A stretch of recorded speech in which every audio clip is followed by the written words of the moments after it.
Okay, so here I am going to go through some correspondence that I had with the Quebec Police Ethics Commissioner and this organization that is supposed to be responsible for monitoring police ethics. On their website, it says under the Who Are We section, just to describe what they do, the Police Ethics Commissioner is an independent government organization made up of civilians that oversee police work in ethical matters.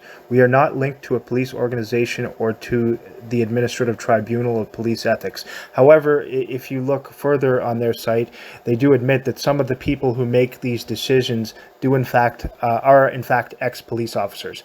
So when they claim that they're non-biased, that they're going to be non-biased, that's not entirely true. But anyway, I'm going to go ahead here and read the initial correspondence that they sent to me after I filed a complaint against the officer who handled a situation on September 11th, 2023. You may have seen the video. I have the video up of this person who lived across the street, who I believe is a drug dealer, a protected drug dealer, but we won't go entirely into that in this anyway. So basically, he was sent across the street to harass me, to shout at me.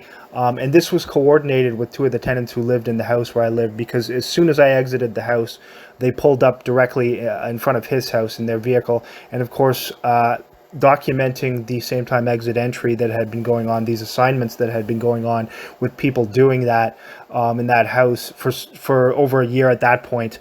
I had been documenting it, and I briefly took out my phone just to record the car that had pulled up. At that point, this psychopath came over and started shouting at me, accusing me of things. And when I asked him to leave the property, when he came onto the property with his vicious dog, a number of times I asked him to leave. He refused to leave. He was cursing at me, being very aggressive. When he finally left, out of concern that this unstable individual might do something in the future, I contacted the police, thinking that even though I know that the police are a part of the whole targeting situation, I thought at least if I've contacted them and they write a report about the situation, if it does happen again, then they will have to admit that they have it on record. So first, what happened was, after that occurred, the guy went back across the street and continued to shout at me, hurling a bunch of lies and horrible slander and insults, saying things like "you're a pedophile, you're a rapist," all these horrible lies that had obviously been fed to him by someone who had been brought into the area to in coordination with the targeting program, somebody who had been sent in to spread slander, possibly somebody in law enforcement. Also, when I was asking the guy to leave and saying I was going to call the police if he didn't leave, he encouraged me to do that and said, yeah, something to the effect that he works with them, seeming to be sarcastic, but in reality, you could pretty much tell that this guy is protected by the police with his activities. So anyway, when he wouldn't leave and he continued to shout these things, I wanted it on record. It was very important, these lies and slander, these slanderous things that he was screaming about me. So I wanted a police record of this to document that, because it was obvious that somebody had been sent to all different people in that neighborhood to spread these lies about me in order to justify the organized stalking and harassment that had been going on consistently in that neighborhood since I moved there. So at that point, when I called the police, you can see in the video, they took almost an hour and a half to arrive. And that, despite the fact that you would see in my previous videos for over a year at that point, they were always in sight. As soon as I would walk up the street about 5 to 10 minutes away to get the bus, they were always there, showing up whenever I would go up there. So they were always constantly in the area. And that night, we're supposed to believe that they were just so busy that it took them an hour and a half to show up to assist with a situation with a guy who was clearly very aggressive and quite unstable. He seemed intoxicated as well. So it took them an hour and a half to show up, first of all. And then when I tried to show the officer the footage of what had been going on, the harassment from this individual across the street, he seemed very disinterested and wouldn't even watch the full video to look at the evidence of what had occurred. So that is also shown in the video. You can see he doesn't want to watch the whole video. When I said, do you want to see the whole thing? And he says, no. He had the other officer go over and talk to that individual, who I believe had communicated with them anyway, and is essentially communicating with the police because they are part of the targeting program, as is he. And I wanted to document that to have proof, more proof too, that if they didn't handle this properly and write a proper report, it would make it even more clear that they were part of the whole harassment campaign. And of course, as expected, the officer did not write a report with the information that I had provided to him, the very important information about the lies and slander that this psychopath had been screaming at me, screaming things like pedophile and rapist, all these lies that had obviously been fed to him to initiate him, to provoke him to come over and start harassing me. So I wanted a record of this, and if the police didn't do this, didn't at least take this important information down, I made it very clear in the video how important that was to the officer, that he had been saying these things. And just in case the guy actually got violent in the future or wanted to use these lies as an excuse to get violent against me, I wanted to have a record with the police. He did not record that in the report, despite the fact that I told him how important that it was. So these are some of the reasons why I filed the complaint about against this officer for negligence of his duties. And the following correspondence is the first response that I got after filing the complaint. I will go through that now. So this first correspondence is dated April 11th, 2024, and it is directed to me from the aforementioned Commission for Police Ethics in Quebec. Sir, we have completed the examination of your complaint in the above mentioned file. I inform you that we must refuse this complaint for the following reasons. The complainant, and then my name is next, filed a complaint with the Commissioner. The complaint concerns an intervention carried out at my last name, home in Gatineau on September 11th, 2023. He alleges that the police officers took 1 hour and 30 minutes to respond to his emergency call. He complains that Officer Jelinas failed to include the important facts he described in his report. We carefully examined the allegations of the complaint and carried out checks based on relevant operational documents, calling card number 23551-224. The role of the Police Ethics Commissioner is to ensure that police officers respect the Code of Ethics of Quebec police officers. The elements gathered during our checks allow us to understand the circumstances surrounding the events reported in the complaint on September 11th, 2023, around 9:33 p.m. The complainant called 911 after being harassed, insulted, and slandered by a neighbor he saw on the street. In fact, it wasn't somebody who I saw on the street, it was somebody who was trespassing on the property, and I also explained that to them in the initial complaint. But anyway, they've got that wrong here. That's just me interjecting there. I'll continue on here. He feared that the latter could become aggressive. At approximately 10:57 p.m., some police officers arrived at his home. It appears from the calling card that the police officers neither observed nor recorded any offense committed based on the complainant's description. A note was left on the calling card. Now, the calling card is the documentation that they provided after coming to deal with this situation. And of course, during this time, there was a long period of time before they arrived. Obviously, it was almost an hour and a half, despite the fact that they were always in the area. And my video evidence proves this, over a year of video evidence proves this, because whenever I would walk just a short distance up the street to get the bus, they would show up to stalk and, show up wherever I was. So they were always in the area. So the excuse that they actually had something to occupy their time that night is utterly ridiculous. They obviously intentionally took a long time. This is me again interjecting here. With regard to the allegation that the police officers were slow in coming to meet the complainant, we must point out that calls are prioritized according to the urgency of the situation, based on the number of calls received and the availability of police officers on duty. So again, I come back to the point that I made. I have clear evidence that they were always in the area, constantly around that area. Whenever I would leave for work, they would show up continually. Yet that night, I'm supposed to believe that they just weren't in the area? That's utterly ridiculous. So anyway, continuing on. Regarding report entries, when no criminal or penal offense is observed, police officers are not required to systematically draft an incident report. Only a calling card may be drafted. And that was what occurred in this situation. Now I go back to the point that I made it very clear to this officer that I was concerned that this person could become aggressive and violent in the future. And because of that, I believe that the slander and lies that had been spread about me to provoke this person to come over and harass me that night were of utmost concern, because to me, it seemed pretty obvious that someone had gone to various different people all throughout that neighborhood and spread these same lies and slander about me. And I believe, in my opinion, the reason the officers didn't want to write that in the report is because they knew fully well about this. And they knew fully well about the lies and slander that had been spread about me in that area. And it's possible that they took part, not these officers specifically, but someone within the Gatineau police may have taken part in going to do that, to lie to these people and possibly show them some sort of false dossier or something in order to enlist them to partake in this harassment campaign. Now, other people who have been targeted by the program have reported the exact same things happening too. So this is common. This is what they do to enlist people. They use lies, deceit, and they try to say the most horrible things possible to make the person out to be some type of monster in order to deceive some of these people into following their directions and stalking and harassing the person. So continuing on here, therefore, based on the allegations made in the complaint and on the operational documents received, we have no factual element to support the allegation that a breach of ethics was committed in this situation. For these reasons, we consider it appropriate to close our file. So, and that was signed by, in this first instance, was signed by the Deputy Commissioner Helen Tremblay. So I'm going to continue on with my response to this correspondence and my request for an appeal and a second opinion next.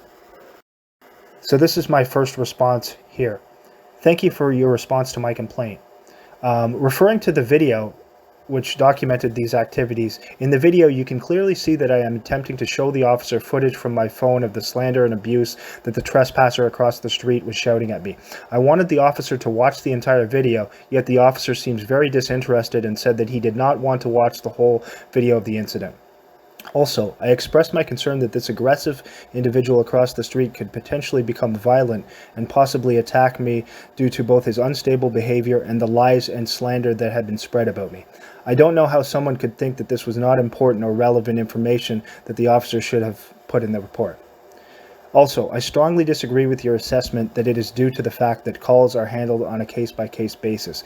Taking around an hour and 27 minutes to respond to an incident where an aggressive trespasser was acting as if he could turn violent while spewing threats and insults is completely unacceptable. Moreover, I know for a fact that the police were regularly in the area near where I lived, in the area of, and I'm not going to mention the intersections for obvious reasons, because I would continually see them on an almost nightly basis as I would go to catch the bus to go to work.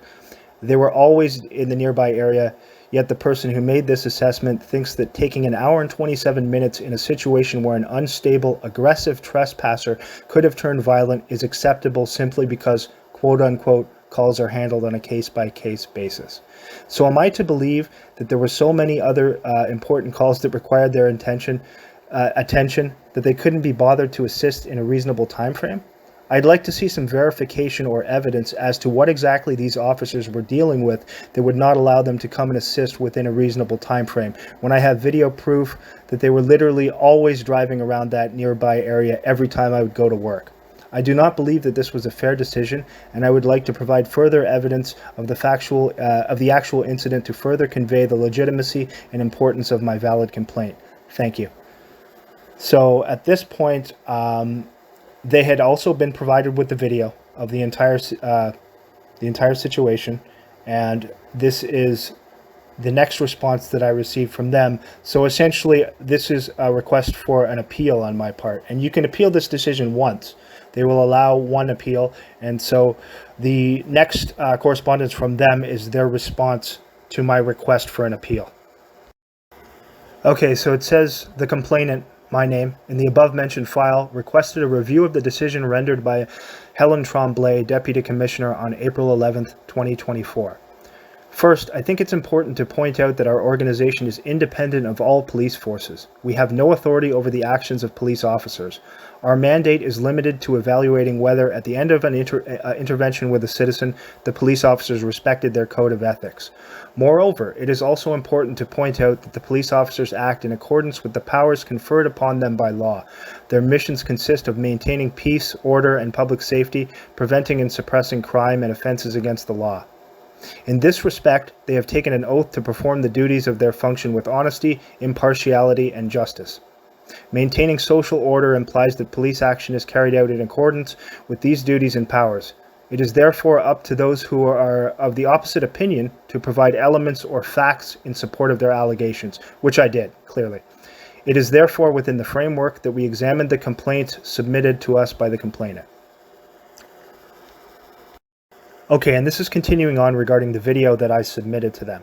Having reviewed the file and the video submitted by the complainant, I note that he would have liked the police officers to have done more or to have intervened differently in the course of their intervention. However, in order to determine whether police officers have committed breaches of ethics, I must assess whether the officers have shown gross negligence, malice, or gross incompetence. On the basis of the facts gathered, I am of the opinion that the officers acted within their jurisdiction, and I cannot identify any reasons for my intervention. Indeed, I note that the police officers listened to the complainant, answered his questions, gave him the intervention number as asked, and went to meet the complainant's neighbor as requested by the latter. I even note that the complainant thanked the police officers at the end of the intervention. Well, obviously, I'm just going to be polite. I mean, yeah, I thanked them. I didn't know that they were not going to, at the time, I didn't know how they were going to handle it, and that they were not going to record the most important details, which was part of the reason why I called them. So I didn't know what the end result was going to be. Of course, I'm going to thank them, and of course, I was polite to them. I had called them, and I'm going to be decent to them. I'm not going to, why would I not be? So I don't know why she points that out. That's just trying to, it just conveys an obvious bias there when she points that out. Anyway, she says the complainant thanked the officers at the end of the intervention. Finally, with regard to the delay between the complainant's call to police department and the arrival of the police officers, I would like to point out to the complainant that calls are dispatched by a civilian employee who is not subject to the code of ethics of Quebec police officers. Excuse me. Therefore, the commissioner has no jurisdiction to intervene regarding the call priority level determined by this person. The commissioner also notes that dispatchers identify the priority level of calls on the basis of information provided by the citizens who contact them. In this regard, I invite the complainant to contact the police department if he wants clarification on this aspect. Now, I did contact the police department around a week after. I went there to request the report, having a strong hunch that the officer did not, in fact, record much of the pertinent information regarding what happened and the lies and slander that the perpetrator had been spewing towards me. And I was correct in that, in my guess that he wasn't going to record that information. And of course he didn't. So once I had ascertained that from the going to the police station, I then saw it was very obvious again that he was protecting this individual, as he refused to record the most important aspects of what I told him, and he did not even watch the entire video. So how he could make a valid decision as to the severity of the situation, I don't know, without even watching the entire video, which I was trying to show him of the entire harassment that went on. He only watched just a very short bit of it, and the whole point of why I called him there was to see what this guy had been doing and to take down this pertinent information so we'd have a record of it in case he continued to be extremely aggressive and did something violent in the future. So it's very clear that they were negligent in their duties here. Any reasonable person can see this. This decision to me is absolutely ridiculous and completely shows an obvious bias in this case, and that they are protecting these police officers even when they very, very obviously are neglecting their duties. And it's very obvious why this was done. This was done because the police knew all about this individual, what he was doing, how he had been sent over to harass me, because the police are part of the targeting program. And it's very clear. This person here, this was signed by the commissioner. Melanie Hillinger is her name. And she was the one who made the final decision. And at this point, according to them, the decision is final and this case is closed. So you can see how they protect these corrupt police officers who are clearly involved in the targeting program, who are clearly protecting criminals and harassers who they are using to do these things against people, law-abiding citizens like myself. I have no criminal record. In fact, I had to get a government security clearance to work at my previous position, which you could not get if you have anything remotely close to any type of flaw in that regard. So the fact that these people are being provoked to do such things. And even when I move, I'm showing in my videos clear evidence of the same things happening, of them having neighbors do these things, get involved in these harassment campaigns against me. It's very clear that someone is being sent in to spread lies and slander, and it could well be someone involved in law enforcement. And that's another reason why this officer would obviously not want any type of record of this. Very clear, because they're involved in it too. And at the very least, they're involved in the targeting, showing up everywhere I go all the time, continually. You can see more evidence of this in my recent videos. So this just shows gross corruption, and this is not a decision that any reasonable, non-biased person would reach. So that's about all for that correspondence. I just wanted to point that out. These officers are not being held accountable for gross negligence, and that's very clear here. Okay, so after receiving that final decision by the commissioner, this was the last email I sent to them responding to their final decision, and this would be the last correspondence I had with them. Hello, thank you for your response. After reading the attached letter from the commissioner, I think it can be quite clearly established that the valid point I made regarding the fact that the officer blatantly neglected to record the extremely important information I conveyed to him, as can clearly be seen and heard in the video I sent regarding the gross lies and vicious slander that had been spread about me by someone to initiate the harassment from the individual across the street, is very obvious. This was very important, and I wanted the police to have a record of this in case the person across the street should, at some point in the future, continue his harassment or possibly even turn violent toward me. There was absolutely no justification for the officer to leave this information out of the report other than two possibilities: incompetence or protecting the abusive harasser who lived across the street. Secondly, the commissioner completely fails to take into account or even mention the fact that as I was attempting to show the officer my recorded video of the incident, he did not even want to watch the entire video.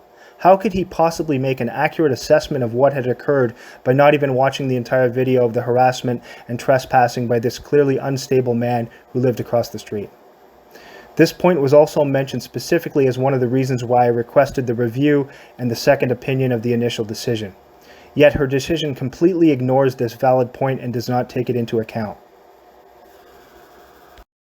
As well, the amount of time in which this decision was rendered is highly suspect. I just sent the video yesterday. Clearly, not much time to analyze or reasonably scrutinize the events could have taken place in less than 24 hours, especially since the person who rendered this completely unreasonable second and final decision completely ignored and did not even mention a number of points I made as reasons for requesting the review and the second opinion in the first place. Moreover, with regards to the amount of time the officers took to respond to this incident, I suppose the commissioner would have reached the same decision if this aggressive, unstable individual had stabbed me or committed some violent act against me. The commissioner who rendered this completely biased and unreasonable second decision clearly paid no attention to the gravity of the incident and the potential harm that could have arisen from it. Nor does she pay any attention to or acknowledge the actual trespassing, abuse, and harassment that took place, nor the disgusting slander that was spewed forth by the perpetrator toward me.